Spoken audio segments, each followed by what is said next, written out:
നമ്മുടെ അപ്പി ബൈജുവിന്റെ ഏറ്റവും ലേറ്റസ്റ്റ് ആയിട്ടുള്ള ഒരു വീഡിയോ, വളരെ പ്രധാനപ്പെട്ട കുറെ കാര്യങ്ങൾ ഈ ഷംസാദ് എന്ന് പറയുന്ന ഒരു വ്ളോഗർ ഇദ്ദേഹം പറയുന്നുണ്ട്. ആ വീഡിയോ നിങ്ങൾ എല്ലാവരും ഒന്ന് കണ്ടു നോക്കണം.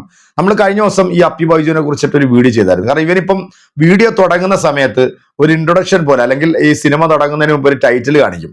ആ ടൈറ്റിൽ പോലെ ഈ ഇവന്റെ വീഡിയോ കാണുന്ന ചില മരവാഴകളോട് ഒരു എരച്ചൽ അല്ലെങ്കിൽ ഒരു യാചിക്കൽ, അതായത് നിരന്തരം ഈ സെപ്റ്റി ടാങ്കിൽ ഇരുന്നു കൊണ്ട് തെമ്മാടിത്തരവും വർഗീയതയും മതങ്ങളെ തമ്മിൽ തല്ലിക്കുന്ന രീതിയിലുള്ള മതസ്പർദ്ധ വളർത്തുന്ന ഈ പരമചെറ്റ നമ്മുടെ കേരളത്തിൽ ഇരുന്നുകൊണ്ടല്ല ഇപ്പൊ ഈ തെമ്മാടിത്തരം ചെയ്യുന്നതെന്ന് നമ്മൾ മനസ്സിലാക്കണം. ഇവൻ എപ്പോഴും പറയാറുണ്ട്, മലപ്പുറം ജില്ലയിൽ പൂക്കോട്ടൂർ എന്ന് പറയുന്ന ഒരു പ്രദേശത്താണ് എൻ്റെ താമസം. എന്നെ അറിയണമെന്നുണ്ടെങ്കിൽ, എന്നെ കുറിച്ച് നിങ്ങൾക്ക് മനസ്സിലാക്കണമെന്നുണ്ടെങ്കിൽ നിങ്ങൾ അങ്ങോട്ട് വണ്ടി കയറി വന്നാൽ മതി എന്നും പറഞ്ഞ് കിടന്ന് കുരയ്ക്കാറുണ്ട്. ഈ വേട്ടനായ ഇവൻ ഇത്രയും കാലം അതിനകത്തിരുന്ന് ചെയ്തുകൊണ്ടിരുന്ന ഈ തെമ്മാടിത്തരം നമ്മൾ ആ വീഡിയോ ചെയ്യുമ്പോഴെല്ലാം നമ്മൾ പറയുമായിരുന്നു, അച്ഛനും അമ്മയും ഇവനെപ്പോലത്തെ ഒരു ജന്മം കൊടുത്തത് ഓർത്ത് ദുഃഖിക്കുന്നുണ്ടാവും എന്നുള്ളത്. പല ആൾക്കാരും നമ്മുടെ വീഡിയോയുടെ താഴെ വന്നിട്ട് കമന്റ് ചെയ്യാറുണ്ട്, അഡ്രസ് ഏതാണെന്നൊക്കെ ചോദിക്കാറുണ്ട്. അതിന് കൃത്യമായിട്ടുള്ള ഒരു ഉത്തരവുമായിട്ടാണ് ഇന്ന് ഞാൻ പ്രേക്ഷകർക്ക് മുന്നിലേക്ക് എത്തിയിരിക്കുന്നത്. അതായത് ഈ പൂക്കോട്ടൂർ എന്ന് പറയുന്ന ഈ മലപ്പുറം ജില്ലയെ കുറിച്ചിട്ട് നമ്മൾ പറയണ്ട അല്ലെ, മതസൗഹാർദ്ദത്തിന്റെ ഒരു വലിയൊരു ഈറ്റില്ലം തന്നെയാണ് മലപ്പുറം. കാരണം അവിടുത്തെ ജനങ്ങൾ അങ്ങോട്ടും ഇങ്ങോട്ടൊക്കെ വലിയ സഹോദരങ്ങളെ പോലെ കഴിയുമ്പോൾ ഇതുപോലെ ചാണാത്തിൽ കിളിച്ചു വന്നിട്ടുള്ള ചില പുഴുക്കുത്തുകൾ, പരമനാറികൾ, മനുഷ്യഗണത്തിൽ പെടുത്താൻ പറ്റാത്ത നികൃഷ്ട ജീവികൾ, ആണും പെണ്ണും കെട്ട ശിഖണ്ഡി എന്ന് നമുക്ക്. എന്നാൽ ഇവന് നാട്ടിലാണോ എന്നറിയാൻ വേണ്ടിയാണ് ഈ ബ്ലോഗറായിട്ടുള്ള ഷംസാദ് എന്ന് പറയുന്ന ഇദ്ദേഹം ഇവന്റെ അമ്മ ഈ ബ്ലോഗറോട് പറഞ്ഞിട്ടുള്ള ഒരു വീഡിയോ ആയിട്ടാണ് ഇന്ന് പ്രേക്ഷകർക്ക് മുന്നിലേക്ക് എത്തിയിരിക്കുന്നത്. ആ വീഡിയോ നിങ്ങൾ മുഴുവനായിട്ടൊന്ന് കേൾക്കുക. അതോടൊപ്പം തന്നെ ഒരിക്കലും ആ അമ്മയോ അച്ഛനെയോ അല്ലെങ്കിൽ ആ കുടുംബക്കാരെയോ നമ്മൾ ആരും ഇതുവരെ വീഡിയോയിൽ ഇരുന്നുകൊണ്ട് നമ്മളൊന്നും പറഞ്ഞിട്ടില്ല. കാരണം ഇവനെ മാത്രമേ നമ്മളിത് പറഞ്ഞിട്ടുള്ളൂ. എന്താണെങ്കിലും ഈ സാധനം ഇവിടുത്തെ BJPക്കോ അല്ലെങ്കിൽ RSSനോ എന്തെങ്കിലും ഗുണം ഉണ്ടാക്കുന്നുണ്ടോ എന്ന് നോക്കിയാൽ ഒരു ഗുണവുമില്ല. ഇവനെ കൊണ്ട് നഷ്ടങ്ങളല്ലാതെ, അല്ലെങ്കിൽ കൂടുതൽ ഇവരെ വെറുക്കുന്നതല്ലാതെ നല്ലൊരു കാര്യവും ഈ പരമനാറിയുടെ വായിൽ നിന്നും വരാത്തത് കൊണ്ട് തന്നെ അവർക്കും ഇവൻ ഒരു ശാപമായിട്ട് ഇപ്പൊ മാറിയിരിക്കും. മലന്ന് കിടന്ന് തുപ്പിയാൽ അത് നമ്മുടെ മുഖത്ത് തന്നെയാണ് വീഴുന്നത്. അപ്പം അത്രത്തോളം തെമ്മാടിത്തരങ്ങളാണ് ഈ ഇതിനകത്ത് നടക്കുന്നതെന്നുള്ളത് വളരെ കൃത്യമായ രീതിയിൽ തന്നെ ഈ വേട്ടാവളിയൻ അറിയാം എന്നും കൂടെ ഉണ്ട്. എന്തായാലും നമുക്ക് അമ്മ പറഞ്ഞത് എന്താണ് എന്നൊന്ന് കേൾക്കാം. ബൈജു, ഞാൻ പ്രത്യേകിച്ച് ആളുകൾക്ക് ആർക്കും പരിചയപ്പെടുത്തേണ്ട ആവശ്യം ഉണ്ടാവും എനിക്ക് തോന്നുന്നില്ല. കാരണം പച്ചക്ക് വർഗീയത പറഞ്ഞ് നടക്കുന്ന ഒരു ഡാഷ് മോന്. അപ്പൊ നിങ്ങളോട് ആദ്യമേ പറയാനുള്ളത്, ചില വാക്കുകൾ കുറച്ച് കൊടൂരമായിരിക്കും ഈ വീഡിയോയിൽ. അപ്പൊ പരമാവധി ഓളിയെ കുറച്ചുകാണ്ട് ഈ വീഡിയോ കാണുക. പരമാവധി ഇവന് പൂക്കോട്ടുംപാടമാണ് എന്ന് പറഞ്ഞുകൊണ്ടാണ് ഇവന്റെ അഡ്രസ്സ് പരിചയപ്പെടുത്തുന്നത്. അപ്പൊ എന്നോട് ഒരുപാട് ആളുകൾ വിളിച്ച് പറഞ്ഞിട്ട്, ജംഷീറെ എന്റെ നാടിന്റെ അടുത്തല്ലേ, ഒന്ന് പോയി അന്വേഷിച്ചുകൂടെ എന്നുള്ളത് ഒരുപാട് ആളുകൾ ദിവസങ്ങളായിട്ട് വിളിച്ച് പറയുന്ന ഒരു കാര്യമായതുകൊണ്ട് തന്നെ ഞാൻ എന്ത് ചെയ്തു, ഇന്നലെ അവന്റെ വീട്ടിൽ പോയി അവന്റെ കാര്യങ്ങൾ അന്വേഷിച്ച ഒരു വ്യക്തിയാണ്. അവന്റെ നാട്ടിൽ പോയി, അവന്റെ തറവാട് വീട്ടിൽ പോയി അവന്റെ അമ്മ പറയുന്ന കാര്യങ്ങൾ ഉൾപ്പെടെ ഇന്നലെ കേട്ടു പോന്ന ഒരു വ്യക്തിയാണ് ഞാൻ എന്നാണ് നിങ്ങളോട് ആദ്യമേ പറയാനുള്ളത്.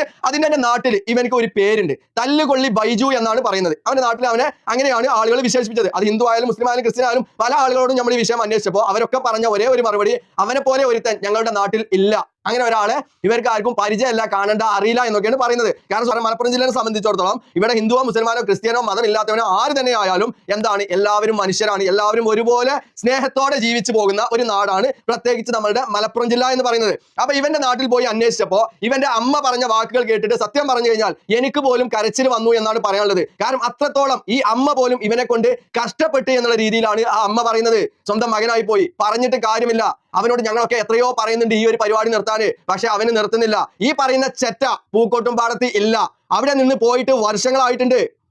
ഇവൻ ഈ പൂക്കോട്ടുംപാടം എന്ന് പേര് പറഞ്ഞ് അഡ്രസ്സ് പറഞ്ഞ് ഇവൻ നടക്കുന്നത് ഇവന് എവിടെയാണെന്ന് സ്വന്തം അമ്മക്ക് പോലും അറിയില്ല എന്നാണ് എനിക്ക് അമ്മയുടെ വാക്കുകളിൽ നിന്ന് മനസ്സിലായത്. ഞാൻ അമ്മയോട് ചോദിച്ച് എവിടെയാണ് ഇപ്പൊ താമസിക്കുന്നത് എന്ന് ചോദിച്ചപ്പോൾ അമ്മ പറഞ്ഞ് എവിടെയാണ് നിനക്ക് അറിയില്ല മോനെ, എനിക്ക് ഇവിടെ കൂട്ടിനായിട്ട്, അമ്മ തനിച്ചാണ് വീട്ടിലുള്ളത് നിങ്ങൾ ഓർക്കണം, എനിക്ക് ഇവിടെ കൂട്ടിനായിട്ട് എന്റെ എന്താ പറയാ പേരക്കുട്ടികള് വന്നുകാണ്ട് നിൽക്കാറാണ് രാത്രി എന്നാണ് പറഞ്ഞത്. സ്വന്തം അമ്മയെ പോലും നോക്കാനും സ്വന്തം അമ്മയെ പോലും നേരെ കൊണ്ട് നടക്കാനും അറിയാത്ത ഒരു ചെറ്റയാണ് നാട്ടുകാരെ നന്നാക്കാൻ നടക്കുന്നത് എന്ന് ഓർക്കുമ്പോ ബൈജു, ഇതിലൊക്കെ നല്ലത് എനക്ക് എന്താണ് അറിയോ, ആ ക്ലോസറ്റ് കണ്ട് ഇറങ്ങിയിട്ടേ അതിൽ മുങ്ങി കുളിച്ച് കയറുന്നതാണ്. താൻ ഇപ്പോഴേ ക്ലോസറ്റിലുള്ള ആളാണെന്നുള്ളത് ജനങ്ങൾക്കൊക്കെ അറിയാം. അതായത് പച്ച തീ ഡാഷ് ആണ് എന്നുള്ളത് എല്ലാ ആളുകൾക്കും അറിയുന്ന കാര്യമാണ്. ഇതുപോലെ തണ്ടിത്തരം വിളിച്ച് പറഞ്ഞ് കേസും നൂലാമാലകളും വരുമ്പോ അതിനെ സഹായിക്കാനാണോ ഇവിടുത്തെ ജനങ്ങൾ ഉള്ളത്? ആണോ? സ്വന്തം വീട്ടുകാർ പോലും എന്നെ സപ്പോർട്ട് ചെയ്യുന്നില്ലല്ലോ. ഉണ്ടോ? എന്റെ വീട്ടിലെ ആളുകൾ പോലും സപ്പോർട്ട് ചെയ്യുന്നില്ല. ഞാൻ അമ്മ പറഞ്ഞ കാര്യങ്ങൾ ഞാൻ റെക്കോർഡ് ചെയ്തിട്ടുണ്ട്. പക്ഷെ ഞാൻ ആ അമ്മയെ ഇതിലേക്ക് വലിച്ചിഴക്കാനോ ആ അമ്മയുടെ വോയിസ് ഇതിൽ ഇടാനോ ഞാൻ താല്പര്യപ്പെടുന്നില്ല. കാരണം ഇവന്റെ അമ്മയും കുടുംബവും പാവങ്ങളാണ്. ഇതുപോലെ ഒരു മകൻ ഉണ്ടായതിൽ അവരൊക്കെ ദുഃഖിക്കുന്നുണ്ട്.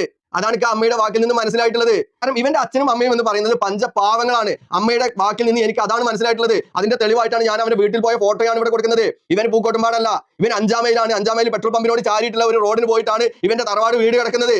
അവിടെ ഇന്നലെ പോയി വന്ന ഒരു വ്യക്തിയാണ് ഞാൻ. അപ്പൊ അതുകൊണ്ടാണ് പറയുന്നത്, ദയവ് ചെയ്ത് ഇവന്റെ അഡ്രസ്സ് വെക്കുമ്പോൾ പൂക്കോട്ടുംപാടം എന്ന് പറഞ്ഞുകൊണ്ട് നിങ്ങൾ ആരും അഡ്രസ്സ് ചെയ്യാതിരിക്കുക എന്ന് മാത്രമാണ് നിങ്ങളോട് പറയാനുള്ളത്. കാരണം ആ നാടൊക്കെ അത്യാവശ്യം പേര് കേട്ട നല്ല ജാതി മത രാഷ്ട്രീയ ഭേദമന്യ ജനങ്ങൾ ഒത്തൊരുമിച്ച് ജീവിച്ചു പോകുന്ന ഒരു നാടാണ് ഈ പൂക്കോട്ടുംപാടം 5-ാം മൈൽ എന്നൊക്കെ പറയുന്നത്. അപ്പൊ മനസ്സിലായല്ലോ അല്ലെ? ഞാനും മുമ്പ് വീഡിയോ ചെയ്യുമ്പോൾ പറയുമായിരുന്നു, ഈ ചെറ്റ ഈ പറയുന്ന സ്ഥലത്തല്ല. കാരണം ജനങ്ങളെ തെറ്റിദ്ധരിപ്പ് അല്ലെ ഭയന്നിട്ടാണ്. കാരണം ഞാൻ പൂക്കൂട്ടുംപാടത്താണ് എന്ന് പറയുമ്പോഴത്തേക്ക് ഒരു പക്ഷേ ചിലപ്പം ഈ ക്ലോസറ്റിനെ തല്ലണമെന്നെങ്ങാണ് മാർക്കുകൾ തോന്നിയാൽ ഈ പൂക്കോട്ടുംപാടത്ത് ചെന്ന് കഴിഞ്ഞാൽ അവിടെ കാണാൻ പറ്റില്ല. അവിടെ ഒരു അമ്മ തനിച്ചാണ് എൻ്റെ വീട്ടിലുള്ളതെന്നാണ് ഈ വ്ളോഗർ പറയുന്നത്. അവർ പറഞ്ഞിട്ടുള്ള കാര്യങ്ങളെല്ലാം റെക്കോർഡ് ചെയ്തിട്ടുണ്ട്. പക്ഷെ അത് പബ്ലിക്കിൽ കാണിക്കാൻ അദ്ദേഹം അത് താല്പര്യപ്പെടുന്നില്ല. അത് മാന്യതയാണ്. കാരണം ആ കുടുംബത്തെ ഇതിനകത്തേക്ക് വലിച്ചഴക്കരുതെന്ന് തന്നെയാണ് എൻ്റെയും ഒരു വ്യക്തിപരമായിട്ടുള്ള ഒരു അഭിപ്രായം. കാരണം ഇതുപോലുള്ള ചില മരവാഴകൾ ഏതെങ്കിലും ഒരു കുടുംബത്തുണ്ടാകും. കാരണം ഒരു തെങ്ങിൽ തേങ്ങ പിടിച്ചു കഴിഞ്ഞാൽ അതിനകത്ത് ഏതെങ്കിലും ഒരെണ്ണം പേട്ടായി പോകും. അപ്പൊ ആ ഒരു പേട്ട് സാധനമാണ് ഈ പരമ നാറി എന്ന് പറയാതിരിക്കാൻ പറ്റത്തില്ല. കാരണം ഇവന്റെ ഭാര്യ മക്കൾ പോലും ഇവനെ ഉപേക്ഷിച്ചു എന്നുള്ളതാണ് എൻ്റെ ഒരു ബലമായ സംശയം. ഇവൻ ബോംബെയിൽ ഇരുന്നുകൊണ്ടാണ് ഈ വീഡിയോ ഒക്കെ ചെയ്യുന്നത്. കാരണം ഏതോ ഒരു വീഡിയോയിൽ ഇവൻ പറയുന്നത് ഞാൻ കേട്ടു, ഞാനിപ്പോൾ ബോംബെയിലാണ് ഉള്ളതെന്ന്. അപ്പൊ എന്തായാലും ബോംബെയിലാണ് എന്നുണ്ടെന്നുണ്ടെങ്കിൽ തീർച്ചയായിട്ടും അവിടെ നിന്നും പോയിട്ട് മലയാളികൾ ഈ സെപ്റ്റി ടാങ്ക് തകർക്കാൻ തയ്യാറാകത്തുമില്ല. എന്താണെങ്കിലും സ്വന്തം തന്തയ്ക്കും തള്ളയ്ക്കും ഭാര്യയ്ക്കും മക്കൾക്കും പോലും പ്രയോജനമില്ലാത്ത ഈ ചാണാത്തി പുഴുവായിട്ടുള്ള ഈ വൃത്തികെട്ട നാറി ഈ സമൂഹത്തിന് എന്താ കൊടുക്കാൻ പോകുന്നത്? ഇവിടെ വിഭാഗീയതയും വർഗീയതയും ഉണ്ടാക്കി തമ്മി തല്ലിക്കാൻ വേണ്ടി ശ്രമിച്ചുകൊണ്ടിരിക്കുന്ന ഈ നാറി ആ സമുദായത്തിനും അവൻ വിശ്വസിക്കുന്ന പ്രസ്ഥാനത്തിനും വരെ ശാപവും അപമാനവുമാണ് എന്ന് പറയാതിരിക്കാൻ പറ്റത്തില്ല. എന്തായാലും പ്രിയപ്പെട്ട പ്രേക്ഷകരെ, ഈ ഒരു വീഡിയോ നിങ്ങളിലേക്ക് ഒന്ന് എത്തിക്കണം എന്ന് തോന്നി. അതുകൊണ്ടാണ് നമ്മൾ ഇന്ന് ഈ ഒരു വീഡിയോ ആയിട്ട് എത്തിയത്. എന്തായാലും നിങ്ങളുടെ വലിയൊരു അഭിപ്രായം കമന്റിൽ അറിയിക്കുക. മറ്റൊരു വീഡിയോ കാണാം. ശുഭപ്രതീക്ഷ നിങ്ങളുടെ